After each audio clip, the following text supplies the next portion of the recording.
bienvenue à la première rencontre discussion géopolitique et citoyenne. Mon nom est Annie Caillouette, Benoît Colette, professeur de politique au Cégep de Rimouski avec Jean-François Fortin aussi, et Johanna Bess du CIBL, le Carrefour international bas-laurentien pour l'engagement social.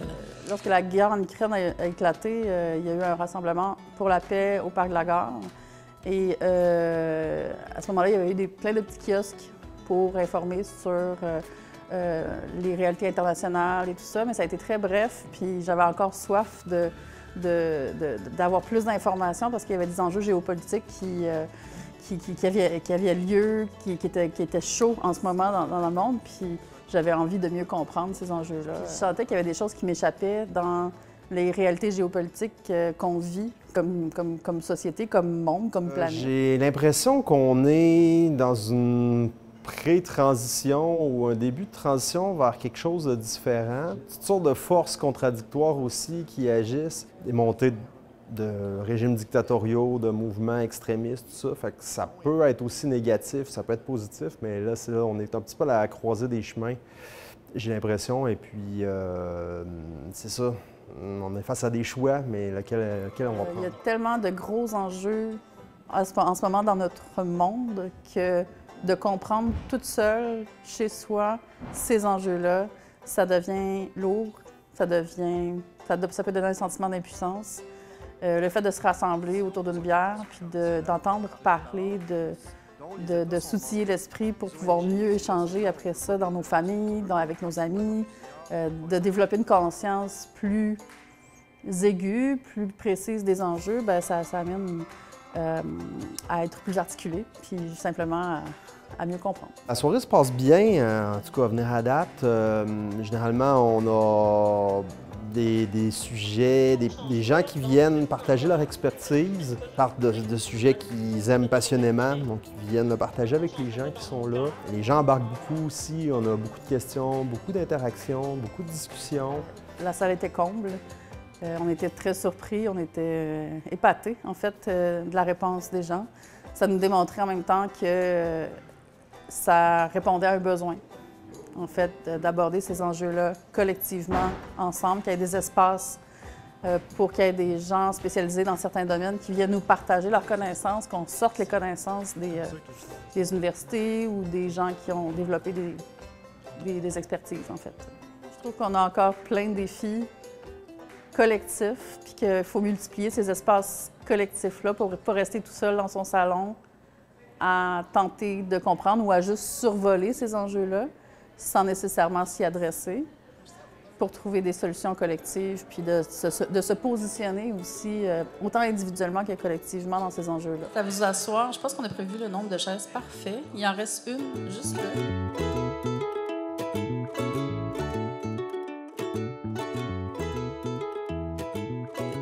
Les premiers termes importants à bien comprendre, c'est la notion d'anarchie dans les relations internationales.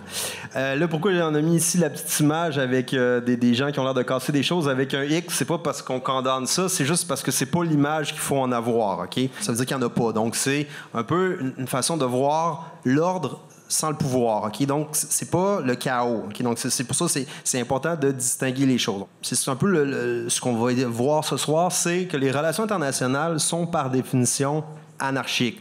Donc, il y a certaines situations qui peuvent mener à des conflits, etc., mais on va le voir que malgré tout, il y a quand même derrière cette apparence-là de chaos ou de guerre ou de conflit, il y a quand même une sorte d'ordre qui existe. Okay? Donc, le concept de ce soir, les grandes puissances, donc découvrir un petit peu cette espèce-là de quel est l'ordre qui sous-tend ces relations internationales-là puis qui fait un petit peu fonctionner le monde dans lequel on vit. Donc, c'est un peu le thème central qu'on va voir ce soir. Donc, dans les prochaines diapos, les prochains sujets, on va voir un peu c'est quoi les acteurs là, qui vont venir organiser le chaos. Hein? Je pense qu'on peut dire ça. Bien dit. Voilà, parfait. Les principaux acteurs, là, je suis désolé, peut-être que vous voyez absolument rien derrière. Je vais les dire, puis tu pourras compléter par la suite. Donc, on a les États, bien entendu, les organisations internationales, les ONG, donc les organisations non gouvernementales, et, ça peut porter différents vocables, mais ce qu'on va appeler les firmes multinationales. Donc ça, Jean-François, effectivement, c'est les principaux acteurs là, quand on analyse les relations internationales dans une perspective de sciences politiques. Je pense que c'est important de s'attarder tout d'abord au premier acteur, qui est l'État. Quand on regarde la définition, tout simplement, dans le Robert de État, on a autorité souveraine s'exerçant sur un peuple et un territoire déterminé. Donc, il y a des principales caractéristiques qu'on peut ressortir de cette définition-là. Premièrement, on parle d'un territoire spécifique. Tout à l'heure, je vous parlais de frontières, donc de limites territoriales. Bon, je vais les montrer, on l'appelle, oui. Merci. Donc, les limites territoriales, bien, souvent, ont été déterminées soit par des cours d'eau, des reliefs, des montagnes, de manière traditionnelle, ou parfois de manière très catégorique, par des puissances hégémoniques coloniales qui ont décidé de se partager le territoire. Et là, vous pouvez tout simplement regarder la carte de l'Afrique pour voir à quel point on a pris une règle et on a déterminé de quelle manière les frontières allaient être dressées, sans égard aux populations, aux gens qui vivaient sur les territoires. Donc, on a un territoire, on a une population déterminée, donc des gens qui vivent à l'intérieur de ce territoire-là, et il y a une volonté commune. On recherche toujours la volonté commune des gens. On ne peut pas créer un État de manière tout à fait artificielle. Ça dure un certain temps, mais il finit par y avoir des troubles internes qui peuvent émaner là, d'une frontière qui n'est pas définie selon des caractéristiques où les gens appartiennent à un territoire. Ils sont fiers d'habiter un territoire. Ils développent une appartenance. Donc, il y a également, outre la volonté de vivre en commun du peuple, il doit y avoir au sein d'un État un système structuré de l'ordre, des lois, des règles. Donc, les États, la plupart du temps, la première des choses qu'ils vont faire, ils vont adopter une constitution, c'est des règles du jeu. Comme au Monopoly, hein, c'est exactement. Ça. Qu'est-ce qu'on a le droit de faire? Qu'est-ce qu'on n'a pas le droit de faire? Tu parles de Monopoly, Benoît, mais c'est un peu la même chose. Si vous jouez à un jeu de société avec des amis, après un bon repas, puis que vous n'avez jamais joué à ce jeu-là, vous allez dire, bon, mais c'est quoi les règles? Peux-tu m'expliquer les règles? Et d'un État à l'autre, les règles peuvent différer. On a des règles plus contraignantes, moins contraignantes. Il y a des types de gouvernements, on le verra tout à l'heure, qui ont un peu plus de poigne ou d'autorité. Des dérives qui peuvent être totalitaires ou, de l'autre côté, totalement démocratiques, avec des principes de démocratie beaucoup plus participatifs qui impliquent les gens dans la prise de décision ou pas pantoute. Pour bien que les gens comprennent bien, peut-être nous expliquer un peu le concept de souveraineté. Bien, la souveraineté, c'est hyper important en relations internationales. C'est le fait qu'un peuple qui est souverain, qui décide, on parle d'autonomie des peuples ou d'autodétermination des peuples. Donc, la souveraineté fait en sorte que le peuple qui habite un territoire, à l'intérieur des limites d'un État, qui définit des règles, a droit à ses propres décisions et n'a pas à subir d'ingérence d'autres États également. Donc, il y a des règles internationales, mais à l'intérieur des frontières, on peut adopter nos propres règles. Par exemple, au Canada, on peut choisir des règles qui vont être très différentes de notre pays voisin au sud, et les Américains n'ont pas un mot à dire sur le type de règles que le Canada va se donner. Et vice-versa. Exactement. C'est un principe de non-ingérence, c'est-à-dire tant qu'on respecte le droit international, bien, les règles internes d'un État doivent être respectées par les autres États. On n'a pas un mot à dire. Puis, bien, ça a causé des problèmes. On pourrait en parler, juste ouvrir une parenthèse. À partir du moment où, par exemple, même en 1994, où on a vécu un génocide au Rwanda, et là, on voyait que le principe de non-ingérence faisait en sorte que la communauté internationale ne voulait pas aller se mêler des règles internes d'un pays, qui était le Rwanda. L'ONU constatait qu'il y avait des failles dans ses propres règlements et dans ses propres règles d'intervention parce qu'il fallait avoir l'accord du pays pour intervenir. Alors, depuis 2005, il y a eu des modifications qui permettent, entre autres, aux pays de l'ONU, lorsqu'ils constatent qu'il y a des violations des droits humains, que les droits des minorités, principalement, sont bafoués, il y a non seulement un droit, mais il y a un devoir d'intervention. Donc, le droit international évolue. Malgré le principe de non-ingérence, il y a quand même des règles qui, vous allez me dire, entre 1994 et 2005, ça a pris quand même pas mal de temps pour réaliser qu'il y avait eu un problème majeur. Bien, ce qu'on peut dire aussi par rapport à la souveraineté, c'est que la souveraineté, donc comme tu l'as dit, c'est les États ont l'espèce de liberté de faire un peu ce qu'ils veulent sur leur territoire, mais ça ne veut pas dire qu'ils vont faire des choses nécessairement positives pour la population. On peut prendre, par exemple, des États qui vont décider de... par exemple, causer peut-être le massacre ou le génocide de leur propre population. On l'a vu historiquement, par exemple, des cas comme le Cambodge, mais là, on le voit aussi, par exemple, en Chine, avec des populations minoritaires comme les Ouïghours, tout ça. Donc, c'est pour ça que le droit international aussi, comme le disait Jean-François, arrive à un moment où c'est où la limite d'une non-intervention par rapport à l'intervention. Donc, c'est quand même des questions assez complexes, là, mais sachez que ça découle du fait que, justement, les États sont souverains sur leur territoire et peuvent faire un peu ce qu'ils veulent, mais peuvent faire aussi des conneries. On verra tout à l'heure, quand on va parler de l'ONU, les limites d'intervention, on constate depuis plusieurs années que la raison d'être de l'ONU, qui a mené à la fondation de cet organisme international-là, fait en sorte qu'encore aujourd'hui, on constate qu'il y a des failles. Certains parlent de déficit de l'ONU, de faillite de l'ONU. Le dernier point, Jean-François, la question de la reconnaissance... Bien, la reconnaissance, pour être un État, il faut être reconnu. Reconnu par qui? D'abord par les pays voisins. Il faut que lorsqu'on crée un État, tes pays limitrophes qui t'entourent reconnaissent ta raison d'être, affirment ta présence. Et, dans tous les pays qui ont un jour ou l'autre reconnu leur indépendance ou acquis leur indépendance, il y a ce principe-là que d'autres pays doivent appuyer cette démarche. On l'a vu pour différents pays, ou même à l'époque où il y avait des référendums au Québec, en 80 à 95, on voyait à l'époque le premier ministre du Québec, M. Parizeau, aller chercher cette reconnaissance-là dans une tournée en France, s'assurer que des pays allaient reconnaître rapidement l'indépendance du Québec dans le but de faire en sorte qu'il y ait un appui international. Et cet appui-là est essentiel à la reconnaissance, puis il est essentiel pour adhérer à l'ONU par la suite, parce qu'il y aura un vote qui va permettre à l'Assemblée générale de l'ONU de reconnaître que tu as la pleine légitimité comme un État. Donc, la reconnaissance est hyper importante en droit international. C'est un principe de base. Donc, ici, vous avez un petit collage qui est... illustre un peu là, certaines... c'est la Deuxième Guerre mondiale. Donc, la Deuxième Guerre mondiale, on a vu, là, par exemple, vous avez Arbeit Macht Frei, donc le camp d'Auschwitz, la bombe atomique, les destructions. Bon, un grand bouleversement au niveau géopolitique. Donc, pourquoi est-ce que ça a été un point tournant, la Deuxième Guerre mondiale? Bien, c'est un point où on arrive à une guerre qui a été extrêmement dommageable, un grand nombre de victimes. On a vu un peuple qui également s'est fait exterminer.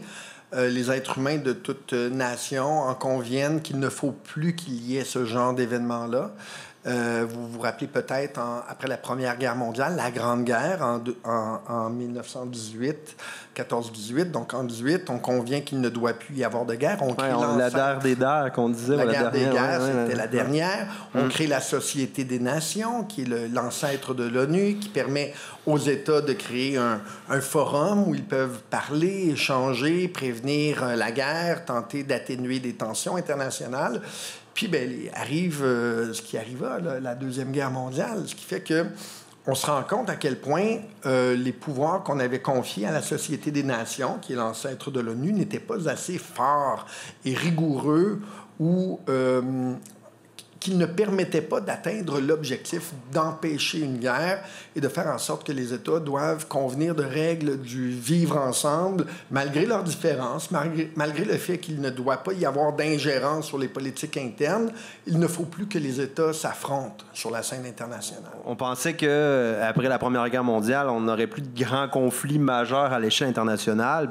Ça n'a pas pris 20 ans qu'on se retrouvait encore avec une guerre encore plus destructrice qui a causé la mort en tout cas selon les estimations, entre 25 et 50 millions de personnes. Donc, le dilemme central un peu autour des relations internationales avec les États, c'est un peu cette question-là.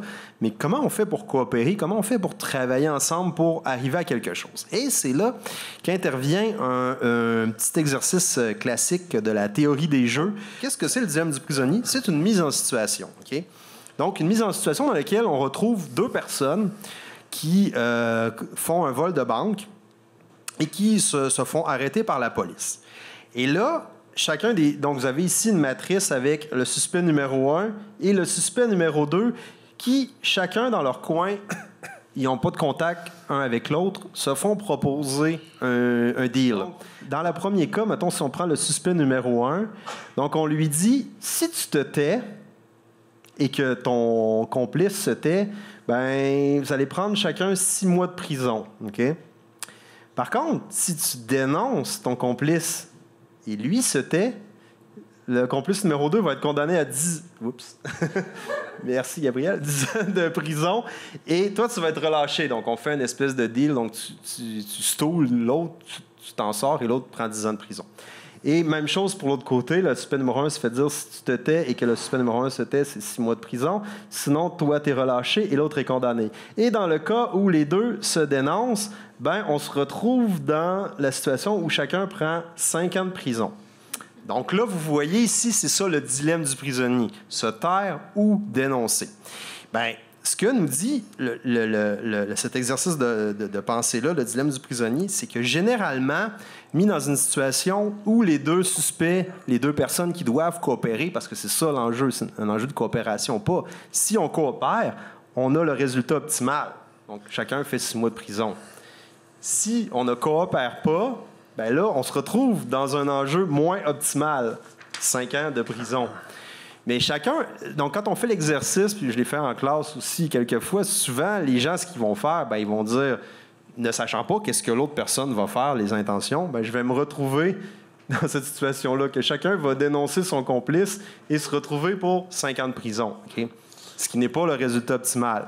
Donc, ça illustre un peu c'est comme c'est un modèle pour illustrer un peu la situation dans les relations internationales où, quand on est avec des gens, avec des États ou d'autres acteurs en qui on n'a pas confiance, en qui on ne sait pas parce que si je me tais puis que l'autre se tait, c'est le meilleur résultat, mais je ne sais pas si l'autre il va se taire. Donc, je ne prends pas de chance, je le dénonce. Donc, c'est ça, c'est comment coopérer. Mais ce qu'on a découvert avec cet exercice-là, c'est qu'au fur et à mesure, puis si les gens se faisaient arrêter une deuxième fois, une troisième fois, tout ça, ben, à un moment donné, il vient comme une habitude, la coopération, puis on connaît la meilleure solution. Donc, on en vient à arriver au résultat optimal. Fait que là, l'idée, c'est comment coopérer, comment faire en sorte que les États puissent coopérer. Donc là, il faut créer des conditions pour qu'il y ait des liens de confiance qui s'établissent, des structures pour venir favoriser la coopération. Donc, ce que je dois vous dire, c'est que l'hiver dernier, Benoît a donné le cours sur les réseaux criminels. Donc, vous voyez que les exemples qu'il prend, même dans les cours de politique, viennent teinter de l'expérience de l'hiver dernier.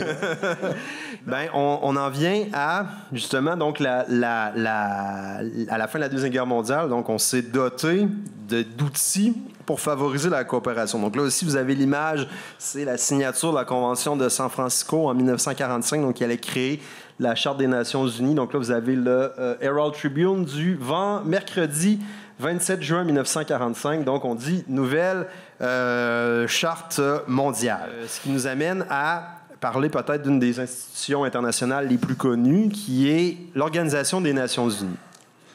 Donc, tout État qui se respecte veut siéger à l'ONU parce que c'est la tribune qui lui permet de faire valoir ses droits, de coopérer, d'identifier des enjeux, d'y travailler également.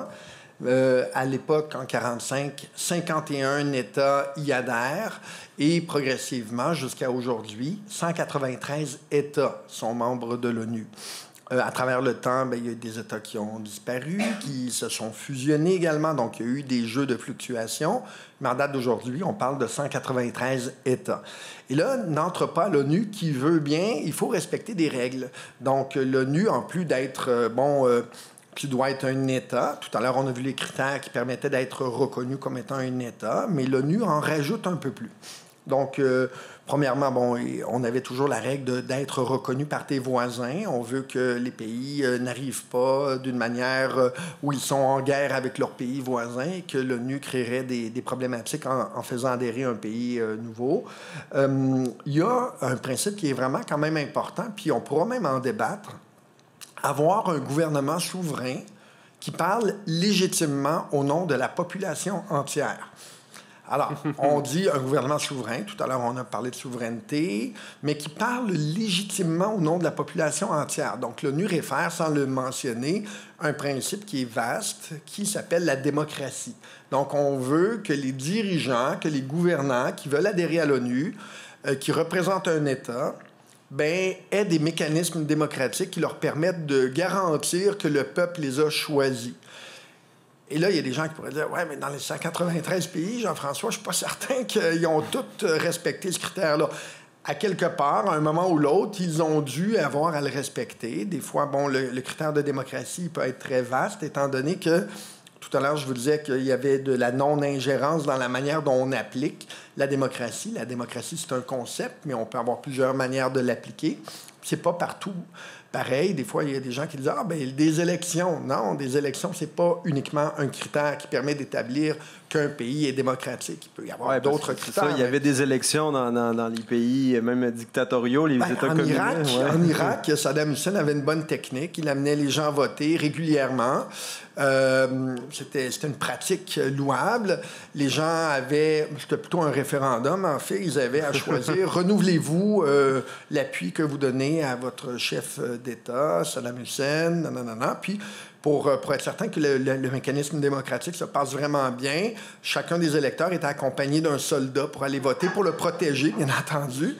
Donc, à la fin de la journée, on avait des taux de participation qui étaient très élevés et des taux d'approbation de 97 %. Donc, on comprend que d'aller voter n'est pas uniquement le critère unique qui permet de déterminer ce qu'est la démocratie. Donc, on veut que les gouvernements, quand même, parlent légitimement au nom de la population entière. On a un autre critère important pour adhérer à l'ONU. On veut que les pays, que les États qui y adhèrent respectent les traités internationaux. Tout à l'heure, je vous ai mentionné un exemple. J'aime beaucoup les jeux de société. Alors, quand on joue à un jeu de société avec des amis, qu'on n'y a jamais joué, on se fait expliquer les règles au début.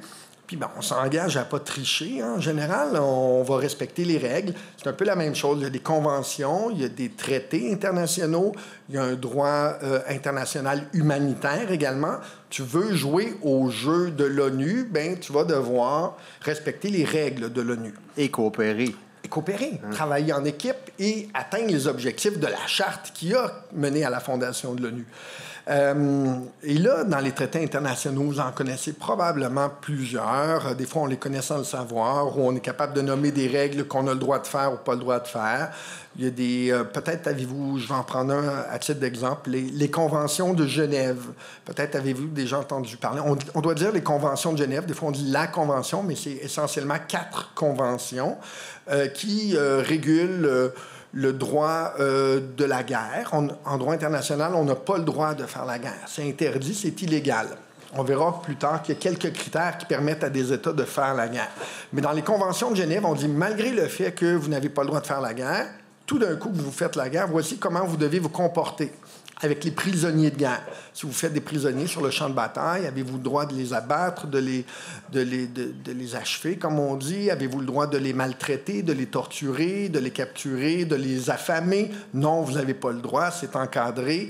Il y a des mécanismes qui prévoient ça. Donc, les États qui ont adhérer à l'ONU doit s'engager à respecter ces règles internationales.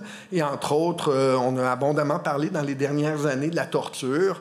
Est-ce qu'il est permis de torturer des prisonniers quand arrive le moment où les informations que ces prisonniers-là pourraient livrer pourraient sauver des vies? Un dilemme éthique, mais en droit international... Il y a plusieurs dilemmes. Hein? C'est interdit. Tu as le droit de demander le grade, l'unité, le nom pour constituer une liste de prisonniers de guerre qui pourrait être transmis au pays. Mais autrement, tu n'as même pas le droit d'interroger pour connaître les plans de l'ennemi et les déploiements éventuels. Et une fois que tu es reconnu par l'ONU, tu rentres par la grande porte, tu es accepté par les États membres, essentiellement, ça te donne droit à 3 choses. Premièrement, tu as le droit à la souveraineté, la protection de tes frontières, donc la non-ingérence. On en parlait tout à l'heure, j'y reviendrai pas. La deuxième chose, ça te donne le droit de recourir au tribunal international de La Haye. La Haye, aux Pays-Bas, qui est une ville où siège la Cour internationale de justice. Alors, quand les États ont des problèmes entre eux, c'est arrivé à maintes reprises, on ne veut pas débattre d'un thème. Par exemple, je vais vous prendre un exemple très concret. Il est arrivé que des chalutiers espagnols ont pêché dans des eaux territoriales canadiennes. La garde côtière canadienne a arraisonné les navires, les a remorqués. Et là, l'Espagne dit, vous avez capturé des navires de manière illégale. On a emprisonné le capitaine, l'équipage. Et là, donc, le Canada dit, venez débattre de votre point, on va en parler. Non, on n'ira pas au Canada, c'est des tribunaux, c'est des cours qui ont un préconçu favorable pour le Canada. Même chose, venez en Espagne. Non, on n'ira pas. Donc, la Cour internationale de la Haye permet aux États de trancher des litiges dans une cour qui... il faut que les États se prêtent de bonne foi parce qu'il n'y a pas de force armée ni force policière qui va faire respecter les verdicts. Donc, quand le Canada ou n'importe quel État va devant la Cour internationale de justice à la Haye, elle doit dire « J'accepte moralement de respecter le verdict qui va être rendu, qui pourrait me déplaire, mais j'y vais en toute bonne foi. » Il y a un autre problème, c'est que ce n'est pas tous les États de la communauté internationale qui reconnaissent la légitimité de la Cour de la Haye pour les encadrer. Entre autres, les Américains disent que le plus haut tribunal qui peut imposer à des Américains des comportements, c'est la Cour suprême des États-Unis d'Amérique. Donc, il y a quelques pays, essentiellement les États-Unis et quelques pays dictatoriaux dans le monde. Les autres acceptent de reconnaître la légitimité de la...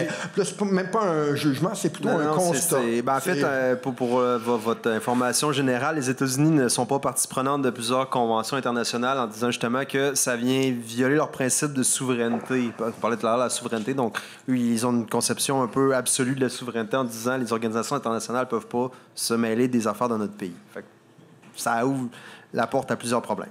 Tout à fait. Dernier droit que te reconnaît le privilège de siéger à l'ONU, c'est le droit d'utiliser la force militaire pour te défendre d'un agresseur qui menacerait ton intégrité territoriale. Donc, c'est l'unique raison qui te permet d'entrer en guerre si tu es attaqué, si tu es menacé. À titre d'exemple, les États-Unis, en 2001, quand les tours jumelles ont été attaquées, ils ont évoqué auprès des tribunes de l'ONU le droit de se défendre. Ils ont dit, bon, qui est notre ennemi? C'est un ennemi qui était atypique, là. C'était pas un État qui attaquait. Ils ont identifié le groupe de Ben Laden, Al-Qaïda, qui était hébergé en Afghanistan. Ils ont vérifié est-ce que le gouvernement au pouvoir, les talibans, voulaient céder et rendre Al-Qaïda, en fait, le chef aux Américains. Les Afghans ne voulaient pas. Donc, les Américains ont eu la bénédiction de l'ONU pour entrer en guerre contre l'Afghanistan parce qu'ils ont jugé, les membres du Conseil de sécurité, que les Américains avaient été attaqués. Toutefois, après, quand les Américains ont voulu passer en Irak, vous vous rappelez, on parlait tout à l'heure de marche pour la paix, je me rappelle très bien. 2003, il y en avait eu une très grande à Rimouski, j'y étais, puis plusieurs d'entre vous probablement. Le combat en Irak n'a pas été approuvé par l'ONU. Ce n'était pas une guerre onusienne. Donc, on a généralement, quand il y a des décisions importantes, j'aimerais revenir sur le Conseil de sécurité de l'ONU. C'est l'organe qui prend les décisions d'intervention directe, les interventions les plus fortes. On a 5 pays membres permanents, qui sont essentiellement les pays victorieux de la Deuxième Guerre mondiale, qui ont imposé leurs règles à la fondation de l'ONU.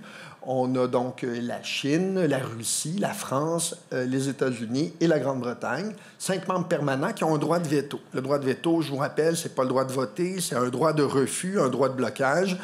Et on a 10 membres non permanents qui, eux, vont avoir des mandats de 2 ans. Généralement, chaque année, on en remplace 5, puis il y a 5 nouveaux membres qui viennent, puis qui ont à être élus par l'ensemble des pays membres. Le problème avec l'ONU, tout à l'heure, on vous disait qu'il y avait des problèmes, c'est surtout avec le Conseil de sécurité. Quand vient le temps d'agir, d'intervenir et d'aller de l'avant, le Conseil de sécurité de l'ONU doit confirmer qu'il y a volonté de l'ONU d'intervenir. Les 5 pays membres permanents ont des intérêts divergents partout sur la planète, des alliés partout, et ont un droit de refus, un droit de blocage. Alors, quand, par exemple... Un exemple fictif, là, la guerre en Ukraine. Par exemple. Mettons, là. Par exemple. On a, par exemple, la France qui déclare « Nous allons adopter une résolution qui permet de condamner les actions de la Russie qui a envahi le territoire de l'Ukraine. » Les États-Unis, pas les États-Unis oui, les États-Unis appuient, bien entendu, mais on a la Russie qui, techniquement, ne devrait pas voter sur cette résolution-là, mais ça, c'est un autre enjeu. Mais on a la Chine qui dit « Non, si vous amenez ça devant... » On est des partenaires. On n'est pas des partenaires formels, mais depuis 2017-2018, il y a des opérations militaires conjointes de plus en plus importantes entre la Chine et la Russie. C'est un allié stratégique. Il n'y a pas d'entente formelle d'autodéfense, mais on protège nos alliés, comme on dit. Même chose pour la Corée du Nord. Quand des actions ont été faites ou des tirs de missiles...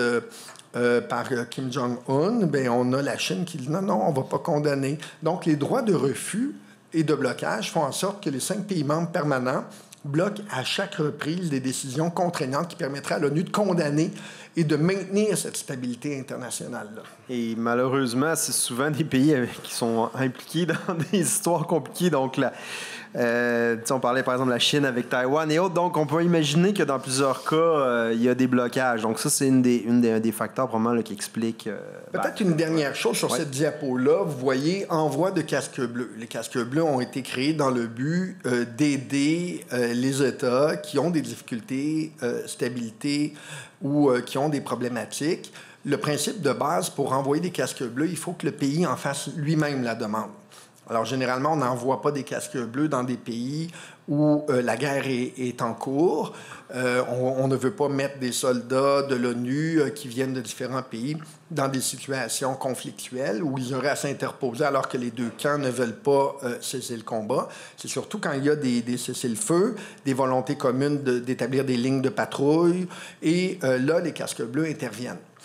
Et c'est un autre des problèmes, parce qu'on a vu, je vous ai mentionné en entrée de jeu, en 2005, on a modifié les règles de l'ONU pour permettre à l'ONU d'intervenir quand elle constate qu'il y a violation des droits des minorités. Bien, le Sud-Soudan a été un exemple. Donc, après 2005, on voit que l'ONU a l'obligation d'intervenir au Darfour. Mais c'est qui l'ONU? C'est vous. Si vous êtes les pays membres de l'ONU réunis à l'Assemblée générale de l'ONU aujourd'hui, je suis le secrétaire général, M. Guterres, puis je demande, j'ai besoin d'une force d'intervention pour aller protéger les victimes civiles au Darfour présentement. Mes contingents militaires évaluent la force requise à 30 000 hommes. Alors, qui lève la main et va envoyer 5 000 hommes, 2 000 hommes, 4 000 hommes pour aller au Darfour, pour s'interposer, alors que le pays n'a pas demandé d'intervention. Au contraire, il est en train d'abuser des droits des minorités. Alors, les gens, ils regardent un peu de côté. Qui veut envoyer 5 000 soldats canadiens, 10 000 soldats provenant de tel pays, dans un contexte où il faut intervenir de manière rapide? Et en fait, généralement, les forces de l'ONU, on les prépare, on les entraîne, on les équipe. Les Canadiens qui vont dans des situations en Égypte ou en Israël, en Palestine, il y en a des missions. C'est pas une partie de balle molle. C'est ça. Généralement, on les prépare, ça prend 2-3 mois, mais c'est une autre des failles de l'ONU. On a parlé du blocage du Conseil de sécurité, mais on a également l'incapacité à déployer rapidement une force de réaction rapide qui permettrait de prévenir une détérioration des conflits. Donc, on constate, on va continuer, mais que l'ONU, bien qu'elle ait des intentions nobles, louables, elle est présentement paralysée. Elle est paralysée à un point que beaucoup parlent de la faillite de l'ONU et que certains envisagent même une forme de dissolution de l'ONU dans le but de recréer, sur des nouvelles bases, une organisation internationale qui pourrait avoir une poigne beaucoup plus forte ou plus contraignante. Encore faudrait-il que les États y adhèrent. C'est ça, comme on dit en bon québécois, c'est ça, fermer la shop et partir sur un autre nom. Mais on a d'autres organisations. Donc là, vous avez ici l'ONU à gauche que vous connaissez, mais il y en a d'autres qui fonctionnent quand même relativement bien. Donc une des organisations ici qu'on connaît, qu'on a beaucoup entendu parler dans les derniers mois, c'est celle-ci. Donc ça, c'est l'OTAN, donc l'Organisation du traité de l'Atlantique Nord, qui est l'organisation militaire qui avait été créée justement après la Deuxième Guerre mondiale par les Américains et leurs alliés en Europe pour s'opposer à l'Union soviétique et le bloc communiste. Bon, là, l'Union soviétique, c'était le pacte de Varsovie, ça n'existe plus, mais l'OTAN est resté. Et donc là, l'OTAN fait de l'expansion en Europe et se retrouve maintenant nez à nez avec la Russie. Donc là, même la Russie a justifié l'expansion de l'OTAN comme un prétexte pour aller en guerre en Ukraine. Mais bon, c'est une organisation internationale qui est encore... en tout cas, pendant un certain temps, on se demandait si ça allait encore servir. Puis finalement, on se rend compte, c'est pas si inutile que ça. Parce que si vous reculez d'il y a 3, 4, 5, 6 ans, il y avait des débats sur doit-on dissoudre l'OTAN, est-ce que ça sert encore, à quoi ça sert, etc. Puis là, tout d'un coup, il y a la Russie qui a décidé d'envahir certains de ses voisins. Donc là, on s'est dit, bon, peut-être que finalement, ça peut être encore utile. Ce qui me permet, Benoît, oui. D'ailleurs, tout à l'heure, je disais que l'ONU n'a pas la capacité de réaction rapide. Alors, l'ONU, par moment, lorsqu'elle jugeait des interventions pertinentes, elle a sous-contracté à l'OTAN le bras armé d'aller convenir ou faire des interventions en son nom. Donc, elle a mandaté l'OTAN pour intervenir sur le terrain parce qu'elle-même n'avait pas la capacité. Parce qu'il n'y a pas de droit de veto à l'OTAN. C'est comme plus une gang de chums, si vous voulez. Donc, tout le monde a un petit peu la même vision. Bon, les États-Unis sont la puissance dominante, mais l'idée, c'est que quand l'OTAN pousse d'un côté, il n'y a pas d'autre intérêt. Autre organisation aussi qu'on en entend un peu moins parler, mais qui a quand même une influence quand même assez considérable, c'est l'OPEP ici, donc sous son acronyme OPEC en anglais, donc qui est l'organisation des pays exportateurs de pétrole, donc qui est un peu l'espèce de cartel du pétrole des grands pays producteurs qui vont s'associer pour essayer de contrôler le prix international du pétrole. Donc, l'OPEP a joué historiquement un rôle assez important, donc a causé notamment des crises pétrolières et des augmentations importantes du prix du pétrole qui se sont répercutées au prix à la pompe, entraînant toutes sortes de conséquences.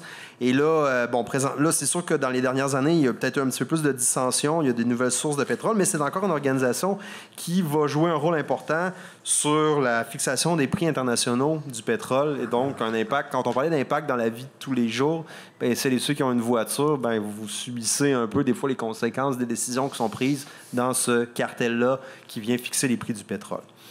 Et l'Organisation mondiale du commerce aussi, un autre exemple que j'ai mis ici, que vous avez peut-être connu, vous avez peut-être manifesté notamment contre ça à Québec, là, qui était un peu l'espèce d'organisation porte-lance de la mondialisation, tout ça, qui, a peut-être des ambitions un peu plus modestes présentement, mais qui vise essentiellement à faciliter les échanges commerciaux entre les États et qui offre aussi des tribunaux d'arbitrage pour des litiges commerciaux. Donc, ça, c'est un exemple quelques exemples d'organisations internationales, mais il y en a des dizaines sur une foule de sujets. Les ONG, c'est un autre acteur aussi qu'on entend peut-être moins parler, mais qui a une importance quand même sur la scène internationale. Donc, ONG, qu'est-ce que ça veut dire? C'est organisation non gouvernementale, par opposition aux organisations internationales dont on parlait tout à l'heure, dont les États sont membres. Les ONG, c'est non, on ne veut pas d'État, parce qu'on se rend compte parfois dans plusieurs problématiques internationales que les États, par leur nature qui est souvent, on va le dire, peu démocratique, peu légitime, comme le disait Jean-François, tout ça, incapable de s'attaquer à certains problèmes qu'on voit dans le monde. Donc, sur une initiative souvent citoyenne, tout ça, donc, il y a des gens qui se sont mis ensemble pour former des organisations qui vont venir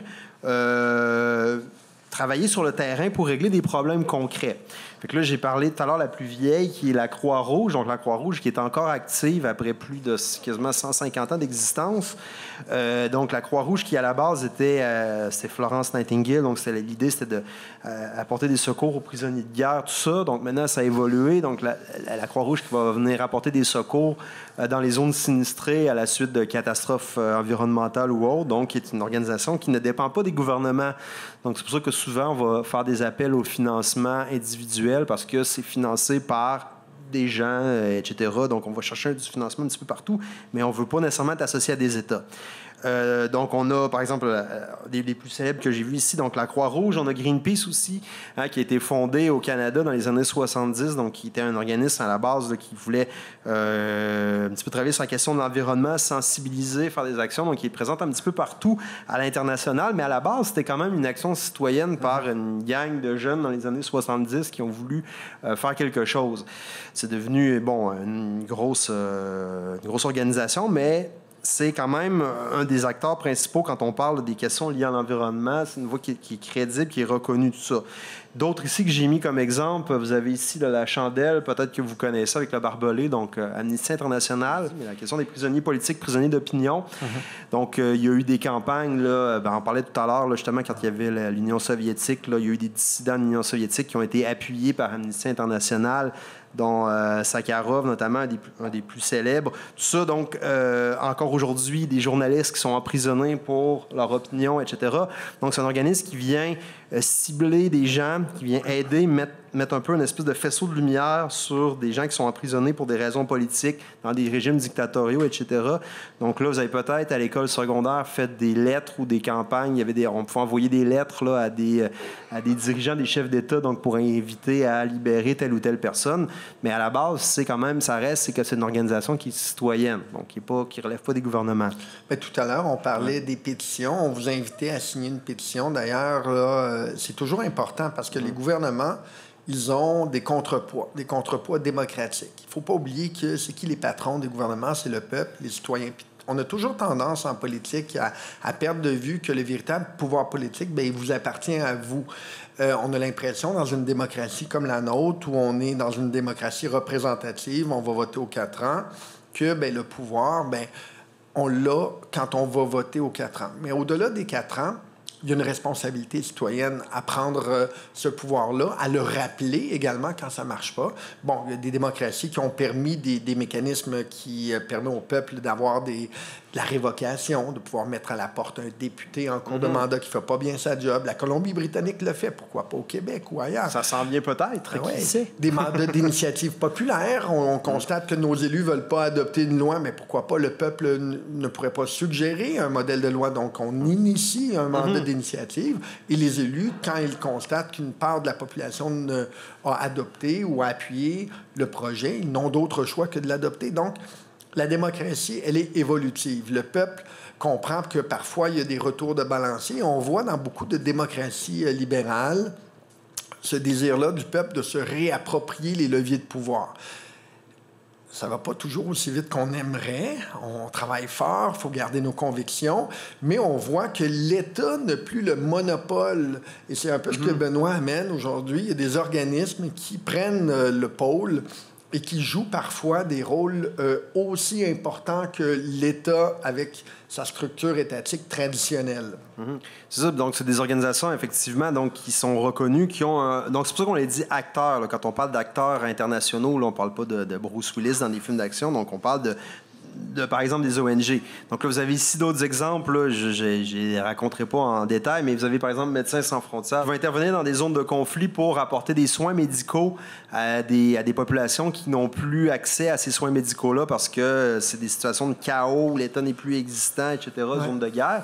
Et d'autres organisations aussi comme Transparency International qui va enquêter, par exemple, sur la question de la corruption à l'échelle internationale. Donc, c'est un organisme qui va mesurer les niveaux de corruption un petit peu dans les différents pays, puis un peu jeter comment je pourrais dire, mettre de l'éclairage sur des situations dans des régimes peu démocratiques et autres. Là. Fait que malgré ce qu'on peut penser au Québec, on n'est pas si corrompu que ça. Là. On voit... Ça dépend de quel gouvernement. Ouais.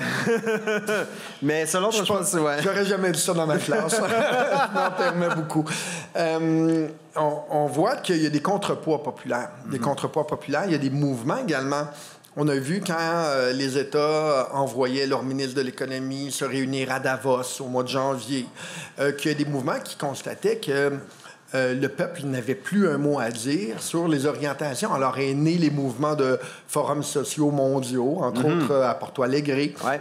Je vois Paul qui est derrière, un de mes amis. On a organisé une délégation pour amener des élèves du cégep à Mumbai, en Inde, en 2004, aller assister au Forum social mondial pour montrer toutes les causes de la planète qui sont réunies, qui refusent un État un État, c'est le cas de le dire, de statu quo, où les gouvernements ne prennent pas acte de ce qui doit être fait. Donc, il y a un changement qui est en train d'opérer présentement où le rôle populaire, le rôle des citoyens va devenir de plus en plus important.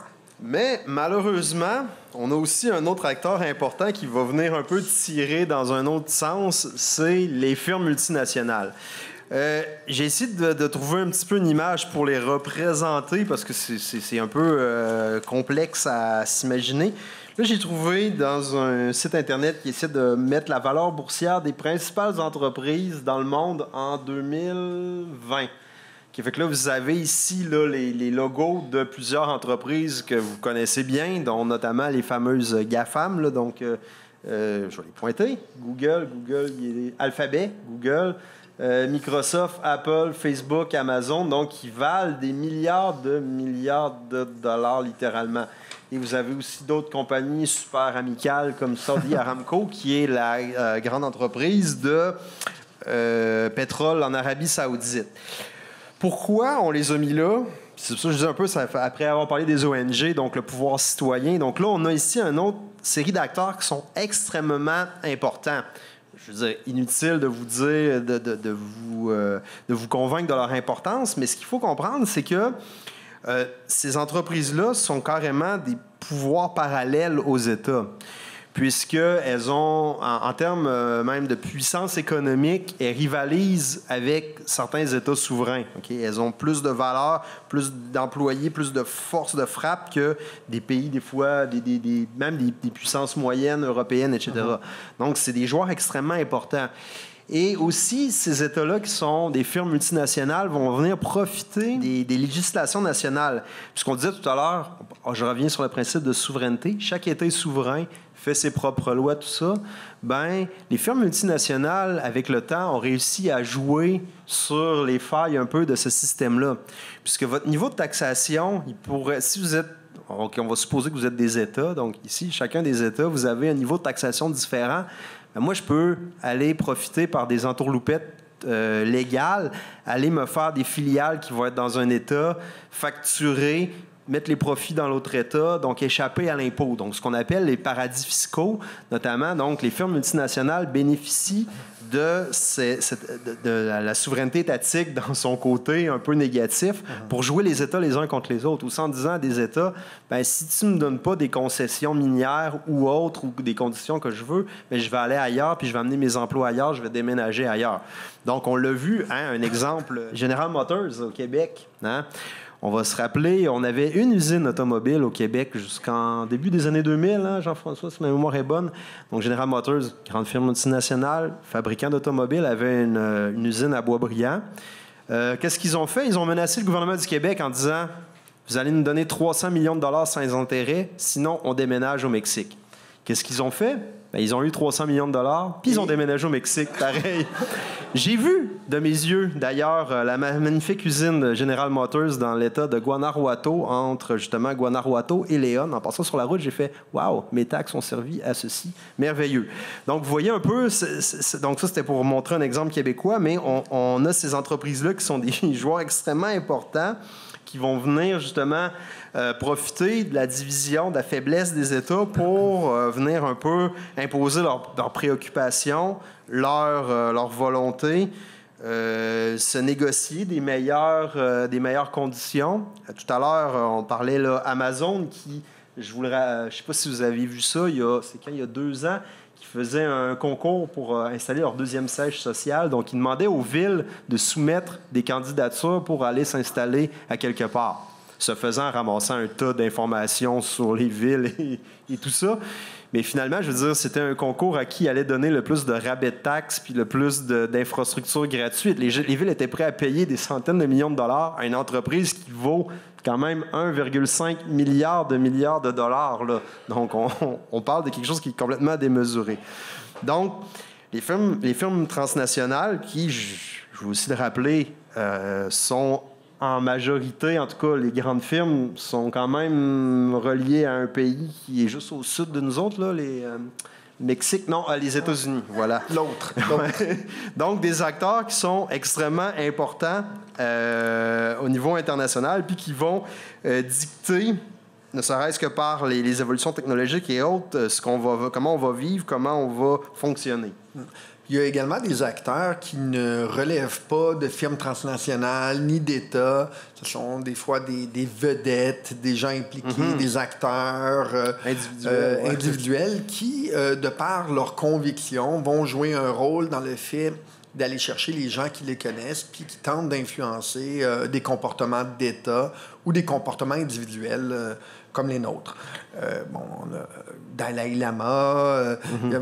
Je parle à mes élèves de Bono, là, de YouTube. Bono, ils ne savent pas c'est qui. Là. C'est là que je vois que j'ai grandi, j'ai vieilli. Je me sens encore très jeune. Je me sens encore très jeune, mais parfois, je réalise que les élèves que j'ai dans mes cours, c'est ceux que j'ai vus autour du feu là, pendant qu'on jouait de la guitare avec mes amis, puis c'est les enfants de mes amis maintenant. Alors, le monde passe vite. Profitez de la vie. Donc, sur ces bonnes paroles... T'as pas prévu pantoute, là. Ouais, on n'a pas tout scripté, la conférence. Une fois qu'on a vu les acteurs, peut-être revenir aussi à un des thèmes qu'on avait, parce qu'on parlait des grandes puissances, donc on a parlé des acteurs, tout ça, mais la puissance, comment la définir?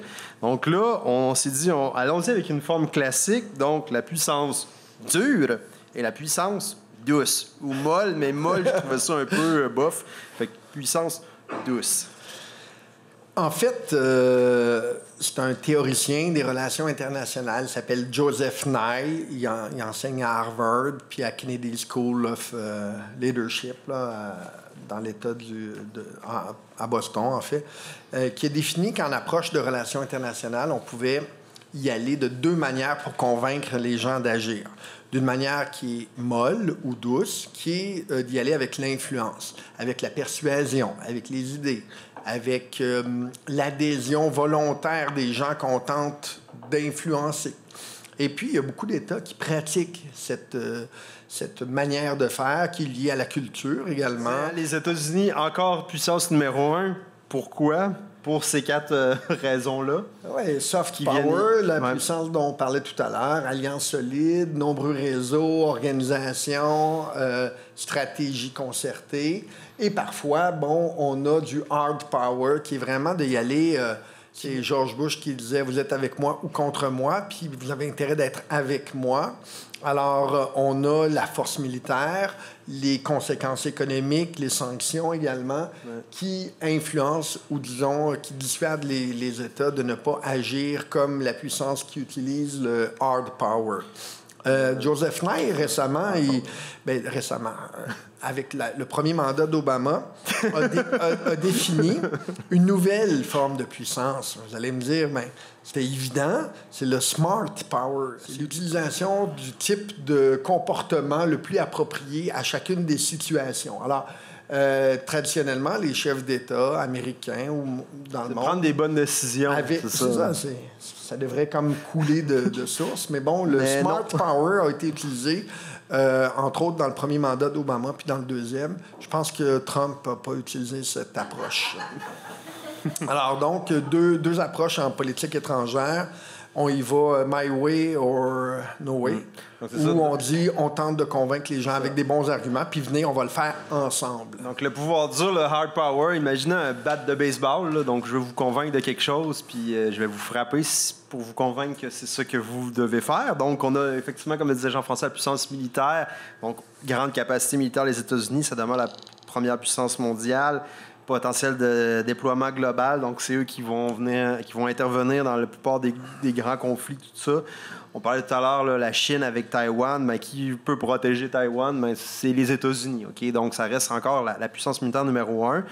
Puissance économique, on en a parlé tout à l'heure, donc le dollar américain est encore la monnaie de référence à l'échelle internationale. C'est une puissance aussi commerciale, industrielle majeure. On parle ici de la domination des firmes multinationales. On vient de le voir. Donc, c'est encore les géants américains qui vont dicter un peu le développement technologique, économique du monde. Mais c'est aussi la puissance soft, là, la puissance douce. C'est aussi la puissance culturelle. Regardez les gens, ils écoutent des films américains. Le modèle de vie. Oui, c'est ça, le American Way of Life. Donc, c'est ça qui... Mais je disais des fois, si vous voulez voir la puissance américaine, je veux dire, les jeunes à Téhéran, ils écoutent du rap américain. Là. Fait que, les mollahs, ils ont perdu. Là. Ils écoutent du rap américain. Fait que c'est ça, donc c'est les médias, la culture, l'anglais comme langue, on le voit ici au Québec, là, l'attirance de l'anglais, tout ça, et aussi ce qu'on appelle le brain drain, donc le fait que les États-Unis attirent encore un petit peu à l'échelle internationale, donc les talents, les gens, les plus ambitieux, tout ça, donc viennent étudier aux États-Unis, viennent vivre le American Dream. Bon, des fois ça se passe mal, mais il y a encore cette idée-là qu'on peut réussir. Donc, ça fait partie du soft power. Donc, c'est pour ça qu'on va dire que les États-Unis, ça reste encore la puissance dominante à l'échelle internationale. Oui. Face à ça, bon, là, je suis désolé, j'ai essayé de résumer. Hey, la Chine, on pourrait faire un cours complet sur la Chine. C'est extrêmement complexe. Donc, la Chine, qu'on voit souvent comme une puissance émergente, on a mis ça, on a essayé de mettre sur 4 images, donc des enjeux, des problèmes liés à la Chine. Donc, la première chose à dire, c'est ici. Donc, la Chine, en gros, ce schéma-là que j'ai pris dans un journal résume la situation en Chine. Si vous voulez comprendre la Chine, c'est très, très simple. Vous partez de 1,41 milliard de personnes qui est contrôlé par un parti communiste de 89 millions de personnes, par un congrès de 2000 personnes, par un comité central de 205 personnes.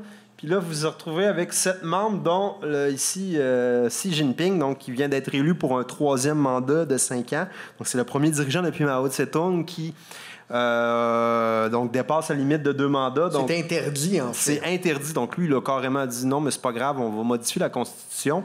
Donc, on se retrouve avec un pays de 1,41 milliard qui est dirigé d'une main de fer par une seule personne. Donc, centralisation du pouvoir, pyramide avec un œil qui flash. C'est pas les États-Unis, c'est la Chine. OK? Donc, la Chine, c'est ça. C'est pour ça que je voulais vous montrer ça. Donc, on part de 1,41 milliard qui est dirigé par une personne. Donc, la Chine, qui vit aussi des défis importants. C'est pour ça que je l'ai mis. Ça, c'est peut-être moins connu aussi, mais la Chine est une population vieillissante. Ici, c'est l'évolution de la pyramide des âges. Donc, la pyramide des âges, ça vous donne la distribution des jeunes et des générations plus vieilles. Donc, ça avait l'air d'une pyramide dans le temps parce qu'il y avait peu de vieux puis beaucoup de jeunes. Donc, une forme pyramidale. Fait que c'est ce que vous retrouvez comme en bleu ici, 1982. Donc, une pyramide avec, grosso modo, peu de jeunes, beaucoup de vieux. Donc là, vous avez en 2000, les générations vieillissent. Donc, vous avez, vous voyez, beaucoup moins de jeunes à cause de la politique de l'enfant unique. Puis en 2050, vous voyez ici, là, il va y avoir ça va être une société un peu comme le Québec, le Canada, donc une société vieillissante. Donc, la Chine, c'est le premier exemple d'État qui, par une politique volontaire du gouvernement, donc le Politburo en haut qui va décider par la politique de l'enfant unique, qui a complètement changé la démographie d'un pays, qui fait en sorte qu'on se retrouve avec un État maintenant qui est vieillissant. Donc là, ça va poser toutes sortes de problèmes aussi, de ralentissement de la croissance économique, de comment gérer tout ça, la décroissance. Mais en même temps, c'est un pays qui est encore relativement pauvre, avec des centaines de millions de gens qui ont très peu pour vivre. 2 enjeux peut-être importants par rapport à la Chine.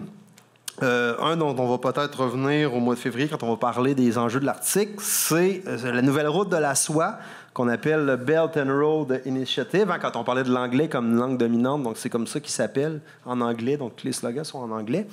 Donc le BRI, donc qui est une espèce de nouvelle route de la soie qui est la Chine a investi des centaines de milliards de dollars pour développer des nouveaux réseaux commerciaux qui s'inspiraient de l'ancienne route de la soie qui passait en Asie centrale. Donc là, on va créer des liens avec justement des pays d'Afrique, en Europe. On va même aller essayer de faire une nouvelle route commerciale par le passage du Nord-Est en Arctique. Donc, pour développer justement le réseau d'influence de la Chine, donc on parlait du soft power chinois, c'est une illustration. Donc, on va venir un petit peu acheter des pays avec des subventions et autres.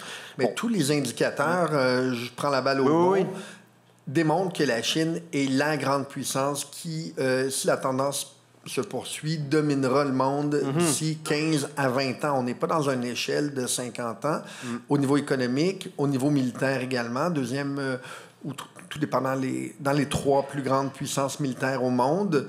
Ce n'est pas étranger non plus au fait qu'elle reste sur la ligne de touche présentement en regardant l'OTAN et la Russie. La Russie lui a demandé d'intervenir. Elle ne s'en mêle pas parce qu'elle a tout à gagner de 2 adversaires, OTAN d'un côté et Russie de l'autre, qui peuvent s'affaiblir, et elle qui peut en tirer un parti gagnant à la toute fin. Elle joue sa propre partie, là. Exactement. Et peut-être, dernière illustration de peut-être un jeu qu'on connaît beaucoup moins, mais c'est des enjeux qui sont à la fois géopolitiques, mais qui tirent leur origine de la géographie, et aussi il y a un gros enjeu lié au changement climatique. Donc, c'est la question du plateau tibétain. Donc, je veux juste rappeler que le Tibet, donc, qui est une région de Chine qui a été annexée en 1950, donc à la naissance de la République populaire de Chine, donc le régime communiste. Donc, une des premières choses qu'ils ont fait, ils ont annexé le Tibet. Bon, le Tibet, ça sonne un peu perdu, montagne, Dalai Lama, bouddhisme, etc., Tintin au Tibet. Mais il y a aussi un enjeu vraiment très, très, très important, c'est que le Tibet, l'Himalaya, c'est la source des principaux fleuves d'Asie dont dépendent plus de 2,5 milliards d'habitants sur Terre. Okay? Donc, une partie importante de la population mondiale dépend, en son approvisionnement en eau, du plateau tibétain. Et là, qu'est-ce qui se passe? Bien, avec le réchauffement climatique, il y a une fonte des glaciers, donc il y a moins d'eau.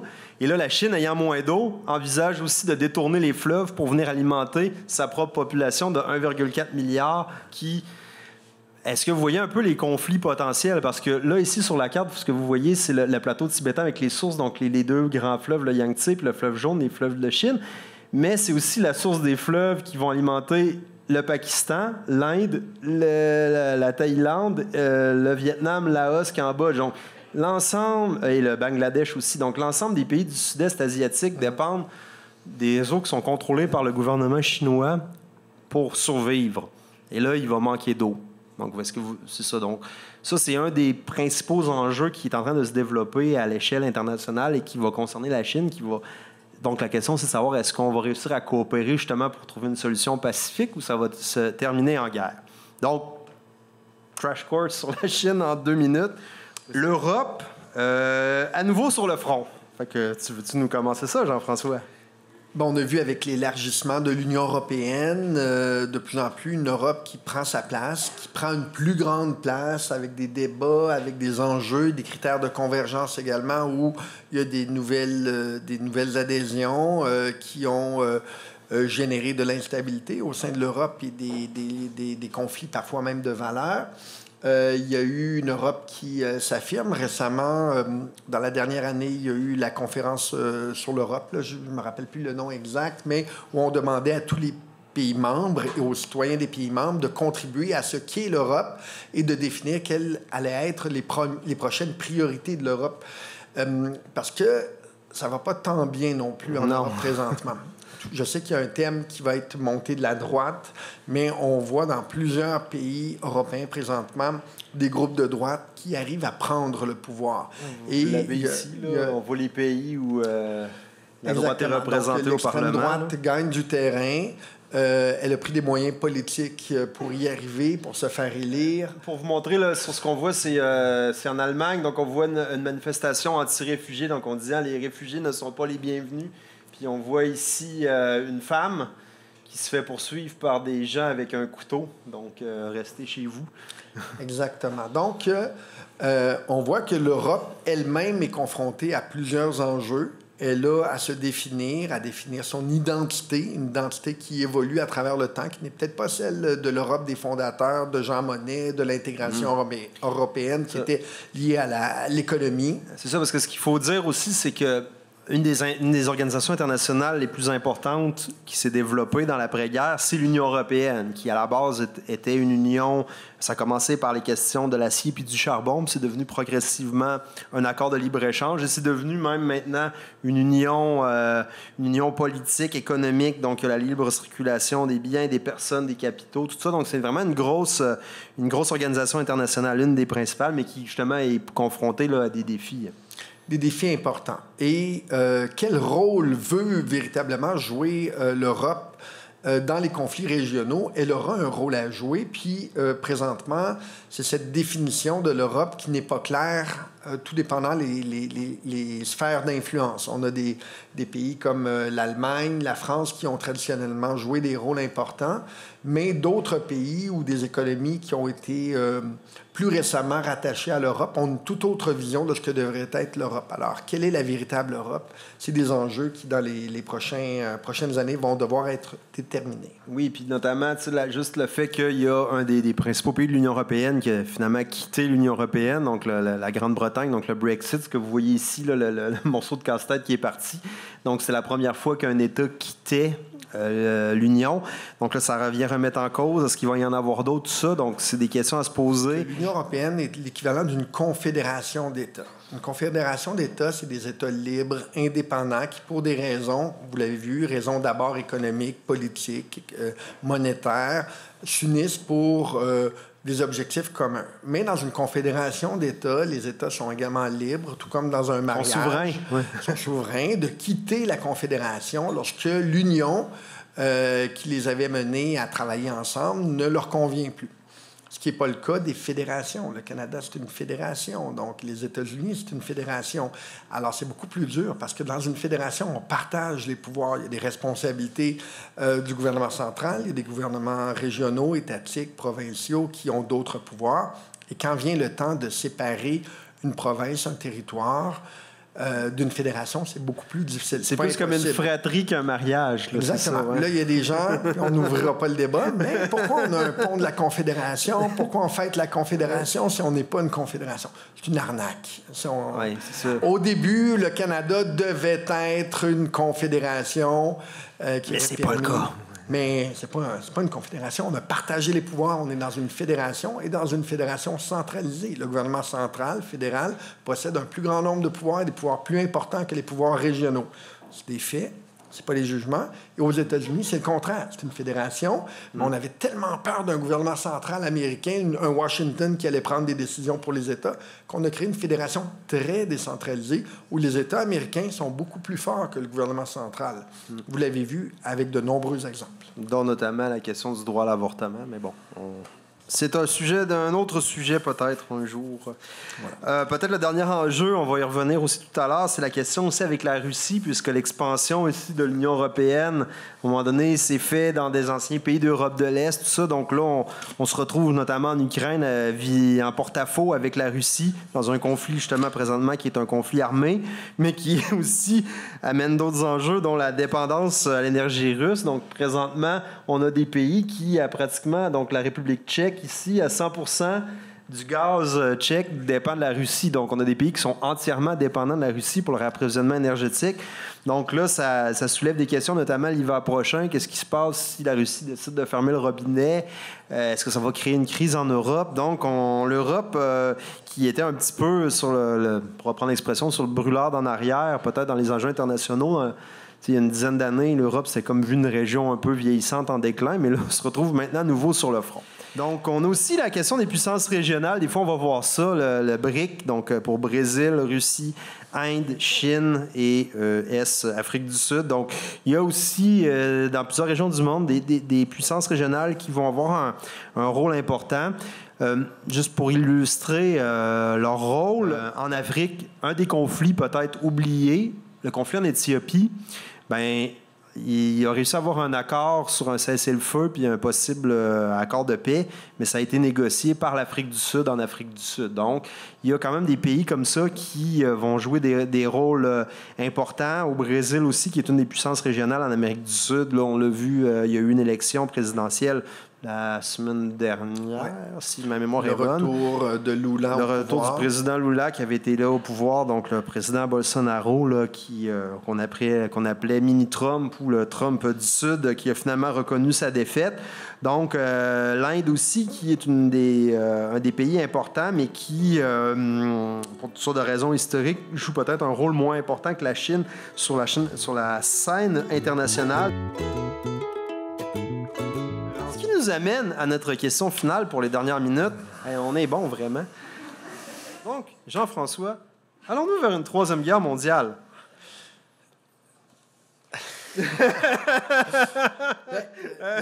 C'était pas prévu. Dans mes cours avant, il y a 2 ans, je disais, le moment dans l'histoire où nous sommes passés le plus près d'une troisième guerre mondiale était lors de la crise des missiles cubains. Vous vous rappelez, Khrouchtchev d'un côté, JFK de l'autre, et puis l'URSS qui déploie des missiles à moyenne portée sur l'île de Cuba, un allié. Et là, tension entre les deux, 13 jours, le moment où l'histoire est passée le plus près d'une troisième guerre mondiale. Et là, des fois, je me dis, est-ce que ce moment-là n'est pas présentement? L'idée, c'est pas d'être alarmiste parce que on a vu dans l'histoire, Deuxième Guerre mondiale, Première Guerre mondiale, que des fois, c'est rien qui peut déclencher une guerre. C'est un assassinat dans un pays, d'un archiduc. Il se passe un événement et là, il y a un effet boule de neige. Il y a des moments où, dernièrement, vous savez, on a parlé de l'OTAN. L'OTAN, qui est aux frontières de la Russie, de l'Ukraine présentement, qui est une organisation de défense mutuelle, qui a une charte, c'est-à dire que tu attaques un pays membre de l'OTAN, nécessairement, tous les pays membres ont l'obligation de venir en renfort. Alors, même à un certain point, on voyait des bombes tomber tout près de la Pologne et l'OTAN a été obligé de réitérer à la Russie, vous savez, si une bombe par mégarde tombe du côté polonais de la frontière, nous allons devoir riposter. Et l'OTAN, quand on regarde les forces de l'OTAN, c'est des puissances nucléaires, c'est des puissances qui, regroupées, font craindre qu'une détérioration du climat international pourrait survenir. On ne veut pas être alarmiste, mais c'est une éventualité qui pourrait se passer. Mais pas une troisième guerre mondiale nécessairement, mais bien malin pour être la personne qui peut prétendre hors de tout doute savoir exactement qu'est-ce qui va arriver de ce conflit-là. C'est un conflit extrêmement dangereux qu'on ne doit pas sous-estimer. Au début, on dit « Ah, ben là, regarde, ça fait longtemps. S'il y avait eu une troisième guerre mondiale, elle devrait déjà être arrivée. » On n'est pas à l'abri. On n'est pas à l'abri. Puis, on voit que des fois, il y a un adage qui dit « Tout ce qui traîne finit par se salir. » Présentement, on a un Vladimir Poutine qui est isolé de plus en plus, qui reçoit de plus en plus de contestations à l'interne. On a vu que dans les premiers mois, il a contenu les oligarques russes, il étant même les nouveaux riches dans les années 90, dans les années 2000, mais il était capable de mettre le couvercle. Mais il y a de plus en plus de contestations populaires.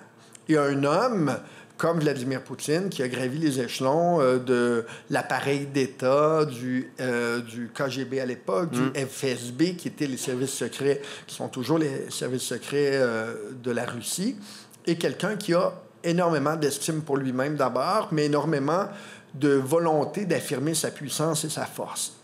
Il est extrêmement dangereux.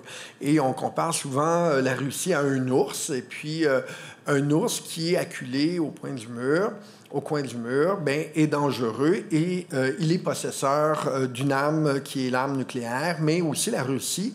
Vous avez peut-être vu lors de la dernière campagne présidentielle, en plein cœur de la campagne, il avait éliminé tous ses opposants de différentes manières. Il y avait très peu d'opposition à son élection. Il a présenté toute une panoplie de nouvelles armes que possède la Russie, des armes qu'on n'imaginait pas que la Russie pouvait posséder. Et à titre d'exemple, des missiles de longue portée, subsoniques, qui peuvent changer de trajectoire en cours de route et être reprogrammés aléatoirement de manière indépendante. Ce que ça veut dire en bon français, c'est que tout le système de défense nord-américain et même européen est basé sur le système de défense antimissile, le bouclier antimissile. Une idée à l'époque mise de l'avant par Ronald Reagan dans les années 80. Il l'appelait même Star Wars, de mettre en orbite des satellites dotés d'armes nucléaires pour défendre le territoire américain. Donc, c'était interdit. Il est interdit de mettre des armes en orbite. Donc, on a constitué tout autour de la péninsule, pas la péninsule, mais le continent nord-américain, une station de radar qui vise à détecter de manière préventive des lancements de missiles. Ouais, donc un système pour se prémunir, mais... Mais le principe, il est basé sur, on détecte une source de chaleur par un satellite, on calcule l'ellipse d'un missile standard qui décolle d'un endroit à l'autre, on prend le repérage à quelques reprises et on calcule la durée et l'endroit où le missile va finalement arriver. Et on est en mesure de mettre des interceptions, donc d'envoyer ce qu'on appelle soit des missiles pour détourner l'ogive qui est en cours de route. Mais quand tu as un missile qui peut changer de différentes manières sa trajectoire, bien, tout le système de défense nord-américain est complètement inutile face à ce genre de missile-là. Et c'était confirmé par des sources des deux côtés de la frontière. Il y a beaucoup d'armes nucléaires. Donc ici, c'est juste une petite caricature pour essayer d'illustrer un des concepts importants, ce qu'on appelle la destruction mutuelle assurée. Bon, vous le voyez pas, mais c'est écrit armes nucléaires ne pas utiliser parce que l'autre va répliquer. Donc là, finalement, on se trouve avec des armées, avec chacun un stock d'armes nucléaires et les gens se lancent des flèches. Donc des soldats avec des arcs qui se lancent des flèches. Donc, il y a ça aussi qui est à rentrer dans l'équation, le fait qu'il y a la Russie et j'allais dire l'Union soviétique, les États-Unis. Mais l'OTAN aussi, qui ne veulent pas s'anéantir mutuellement. Non, c'est ça. Donc, parce qu'il y a des milliers d'armes atomiques donc, qui entraîneraient quand même une destruction complète de l'humanité. Fait que le fait est que les gens sont quand même pas stupides à temps plein, comme des fois on peut dire. Puis... bon, des fois, la Russie essaie de nous faire croire aussi que, bon, une attaque contre le territoire national va entraîner une réplique, mais on veut juste rappeler qu'il y a quand même des attaques en Ukraine. Il y a eu des attaques dans des républiques qui sont officiellement maintenant partie de la Russie, qui ont été annexées. Et, à ma connaissance, il n'y a toujours pas eu d'attaque nucléaire. Donc, Jean-François a tout à fait raison en disant on n'est jamais à l'abri d'une catastrophe et de quelque chose qui pourrait dégénérer, mais il ne faut pas non plus paniquer.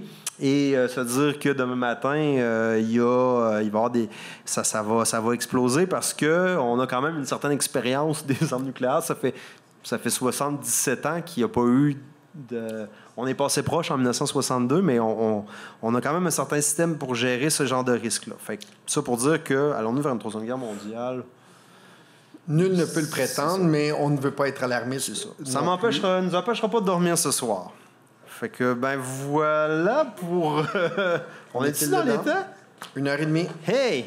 Je pensais pas qu'on allait réussir. Nous y voilà. Fait que pour nous, c'est terminé. Merci beaucoup. Merci à vous, Chad.